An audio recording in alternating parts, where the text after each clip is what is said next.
You have something in your garage right now that you should have sold 2 years ago. You know it. You have thought about it.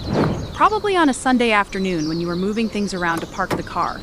You told yourself, I'll deal with it next spring. Next spring came, you didn't deal with it. Here's what nobody tells you. Keeping things you don't use costs you more than storage fees. It costs you timing, and timing is everything before retirement. You remember David? From my last video. The one who bought the boat, the RV, and the timeshare. After that video came out, David called me. He said, Maya, you were right about the purchases I regret. But you left out the other half.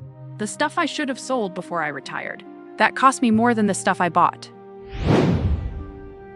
A second car, a house that was too big, financial products he forgot he had, and a boat he used 4 times in 2 years.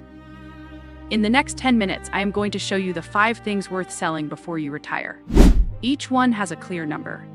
Each one has a timing window, and the thing most people never realize. Selling from strength, while you are still working, puts $10,000 to $20,000 back in your pocket that evaporates if you wait. In the next 10 minutes, I am going to show you all 5. The numbers are real, the stories are real, and the one that most people never see coming. Number 5 has no price tag. You cannot sell it on eBay. You cannot return it. And if you don't let it go before you retire, it will cost you something no bank account can replace. My name is Maya. This is Retire with Maya. Let me introduce you to Carol. Carol is 63. She retired 8 months ago after 31 years as a school administrator in Ohio. She has $487,000 in her 403B, takes $2,114 a month from Social Security, and she owns her home. By every measure, Carol had built a solid retirement. And when I asked her what she wished she had done differently before she retired, she did not hesitate. I should have sold 4 of those things the year before I stopped working, she said. Not after. Before. 6 months before she retired, she watched a video that changed how she thought about everything she owned. That video, the one about 5 purchases retirees almost always regret. The one with David and the boat and the timeshare. Carol saw herself in David's story, and she decided she was not going to make the same mistakes. We are going to follow Carol through all 5 of these. And by the time we get to number 3, you will understand why timing matters so much, and why waiting until after you retire can cost you $10,000 to $20,000 more than selling while you are still working. Thing number 1, the house that is too big. Carol's house has 4 bedrooms. She raised 3 kids there. 2 of those bedrooms have been empty for 11 years. The house is paid off, so it feels like it is free, but it is not. Property taxes, insurance, maintenance, utilities, heating rooms nobody uses. Carol added up $14,200 a year to keep a house with space she no longer needed. That is $1,183 a month, just to stand still. When she ran the real numbers with a local real estate agent, she found she could sell the 4-bedroom, buy a clean 2-bedroom condo 3 miles away, pocket $193,000 in equity, and cut her annual housing costs to $4,800 a year. That is $9,400 back in her pocket every single year. Here is the timing reality. Sell while you are still employed and a lender sees your W-2 income. The process is straightforward. Sell 18 months into retirement on a fixed income and lenders look at you differently. Carol sold in month 6 of retirement and said the paperwork was harder than it needed to be. Sell before you retire, and you are negotiating from strength. The clock is ticking. Every month you wait costs you real money. Thing number 2, the extra vehicle. Now here is where it gets interesting. When you are both working, 2 cars make obvious sense. You need to get to 2 different places at 2 different times. Retirement changes that math completely. The average second car costs $4,200 a year in insurance, registration, and maintenance before you touch a gas pump. That is a number most people have never actually calculated. They just know the payment ended years ago, so it feels like the car is free. It is not free. A 2023 study found that retired couples who went to 1 car saved an average of $4,400 annually. And 71% of them said the adjustment was easier than they expected. Sell the second car now while it still has strong resale value and you can absorb the transition easily. Sell it 2 years into retirement and you are likely selling a vehicle worth $3,000 to $5,000 less, and adjusting to a 1-car life at the same time you are adjusting to everything else. Carol and her husband did a 60-day test, pretended they only had one car. They averaged 3 days a month where they genuinely needed both, 3 days. For $4,200 a year, they sold it. The clock is ticking. Every month you wait costs you real money. The house and the car are the two biggest line items. What comes next is a lump sum sitting in your garage right now, quietly losing value every single year you wait.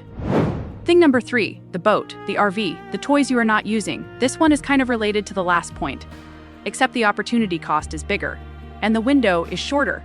The boat, the camper, the ATV, the jet ski that has not moved since your youngest graduated. These felt like retirement dreams when you bought them. Now, they mostly sit in storage. The average lightly used recreational boat sold before retirement to a buyer who is still employed in financing brings 20% more than the same boat sold 18 months in, when the seller is clearly motivated and the buyer knows it. Carol's husband had a 22-foot boater they used 4 times last summer. Market value, $31,000. Now, market value in 18 months, roughly $23,500. That's $7,500 difference. That is real money. Plus, carrying costs, storage, insurance, maintenance, running about $3,200 a year while it sits. They sold it. The $31,000 went straight into their investment account. Here is what David learned the hard way. Rent first. Rent a boat for a season before you buy. Rent an RV for 2 weeks. Let someone else pay for storage and depreciation. Then decide. Most people who rent for a full season, they do not buy, and they save themselves $30,000, $40,000, $50,000. If you are looking at something in your garage right now that you use fewer than 8 times a year, run the numbers. The market for these items is stronger before retirement than after. Sell from a position of choice, not necessity. The clock is ticking. Every month you wait costs you real money. If this is making sense so far, hit the like button. It helps me know which topics are worth going deeper on, so I keep making them. Thing number 4, the financial products that are quietly draining you. Now, I want to be honest about this one, because it is the most invisible item on this list. It does not sit in your garage. It sits in a statement you probably skim once a year. The variable annuity with 3 layers of fees. The whole life policy you bought in 1997. The actively managed mutual fund charging 1.2% annually. The private REIT sending you a K-1 every March that your accountant charges $400 to process. Here is the math nobody shows you. A 1% annual fee on a $400,000 retirement account costs you $4,000 a year. Over 20 years with compounding, that 1 percentage point costs you roughly $148,000. In lost growth, Carol had a variable annuity she bought in 2009 with a 2.4% annual expense ratio, plus a surrender charge that had dropped to 0 in month 48 of the contract. She had been holding it past that window for 7 years, paying 2.4% on $86,000. About $2,064 a year, because nobody had ever pointed out that the surrender period was long over. I want to pause here because this is the moment most people look back on and say, I wish someone had shown me that statement more carefully a decade ago. The product did not trap her. The silence around it did. That is exactly why this matters before you retire, not after, when your income is fixed and every dollar of drag costs more. The timing reality. Switch these products while you are still working and you have earned income to absorb any tax consequences. Switch after you retire on a fixed income and every dollar of taxable gain hits harder. Switch now for $2,064 a year back. Wait, and that money keeps leaving quietly. Before you retire, pull every financial product you own. Ask one question: what is the all-in annual cost? If the answer is above 0.5%, ask why. Most of the time, there is a better option, and the switch is simpler than you think. The clock is ticking. Every month you wait costs you real money. I want to know where you are on this. Drop a comment. Have you ever discovered a fee in a financial product that surprised you? I read every single comment on this channel. Everything we have talked about so far. You can sell, switch, or simplify. The house, the car, the toys, the investment products. You might lose some money, but you get to change your mind. This next one, you cannot sell it on eBay, you cannot return it, and unlike everything else on this list, there is no dollar figure that captures what it costs you. This one, you have to let go before it lets go of you. Thing number 5, the job title you are still holding on to. Everything before this was about money, the house, the car, the toys, the fees. Those cost you dollars. This one is different. This one does not cost you money. It costs you years of feeling lost. And unlike the boat, you cannot sell it. You cannot return it. You have to grieve it. And the only way out is to start letting it go before you retire. Here is what the research on retirement happiness shows. The retirees with the lowest satisfaction in years 1 and 2 are not the ones who ran out of money. They are the ones who built their entire identity around a job title and then woke up one morning without it. Carol was a school administrator for 31 years. She was good at it. She was known for it. And in her first 3 months of retirement, she described a feeling she had not expected. I kept looking for the next thing to manage. And there was nothing. Just Tuesday. The breakthrough came when Carol stopped trying to find a retirement version of her old job, volunteering on committees, serving on boards, managing people, and started asking a different question. What did I always want to do when I was not working? She started a small container garden on her porch. She took a watercolor class she had been putting off since 2011. She started driving her granddaughter to school on Thursdays, not because it was useful, but because she loved it. These were not achievements. They were not resume items. They were just hers. The retirees I see thrive the fastest are the ones who gave themselves permission to let go of the title before they needed it to feel like themselves. They started asking that question 6 months out, a year out. You can start asking it today. Here is what most people never find out. There is research. And I know how that sounds, but stay with me. That looks specifically at what kinds of decisions actually increase satisfaction in the first years of retirement. Not what people predict will make them happy. What actually does? 3 things came out of it. And not one of them is a bigger house, a second car, a boat in storage, a high-fee annuity, or a committee chairmanship. Number 1, more liquidity than you think you need. Retirees who go into retirement with cash from strategic sales, house equity, sold toys, simplified accounts report dramatically lower financial anxiety in year 1 than people who simply have enough. Same math on paper, completely different feeling in practice. Number 2, fewer things that require your attention. Every item that needs insurance, storage, or maintenance takes a piece of your mental energy. In retirement, that energy is the thing. The people who sold the clutter before they retired say the same thing. It is lighter than I expected. Number 3, going into retirement knowing who you are without the job. The people who sat with that question early had a fundamentally easier first year than those who were surprised by how much the title had defined them.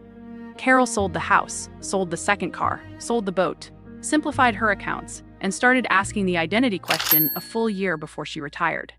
Her first year was not perfect, but it was free in a way she had not expected. Here is where Carol is today. She sold the 4-bedroom house and pocketed $193,000 in equity, cutting annual housing costs by $9,400. She and her husband sold the second car and stopped paying $4,200 a year to own a convenience they used 3 days a month. They sold the boat at $31,000, 14 months before they would have sold it for $23,500. She moved her variable annuity to a low-cost index fund and stopped losing $2,064 a year in fees. And she is painting on Thursday mornings. She will tell you the watercolor class was not on any retirement spreadsheet she ever built, but it might be the best part of the week. If you are 58 to 68 with a solid retirement account and a house full of things you have been meaning to deal with. The timing window is real. Selling from strength is a different conversation than selling from necessity. If you haven't seen David's story yet, the 5 purchases retirees almost always regret, I put a link in the description. Carol watched it, and it saved her about $19,000. Selling before retirement is not just a financial decision. It is a clarity decision, and those 2 things are not always the same. Here's the one thing I want you to do this week. Free 4 minutes right now. Before you retire, ask 4 questions about everything you own. 1. Does this still fit who I am becoming, or does it fit who I used to be? 2. What is this actually costing me every year? Not just the obvious bills, but storage, insurance, maintenance, and the time I spend thinking about it. 3. If I sold this today, would I regret it, or would I feel lighter? And 4. Am I selling from strength now, or from necessity later? Those 4 questions have helped more retirees step into the next chapter clearly than any retirement calculator I have ever seen. The fact that you watched this all the way through, that you are asking these questions before you hand in your badge, that already puts you ahead of most people. Retirement is not about owning less. It is about owning the right things at the right time. You are doing the work. I will be here with more of it. Take care of yourself. This is Maya. Retire with Maya. We go through the real retirement rules in plain language, so you have what you need to make the call that is right for you. Most people enter retirement carrying things they should have sold. The lightest retirements are not the poorest ones. They are the most intentional ones. Bye, thanks for watching. See you in the next one.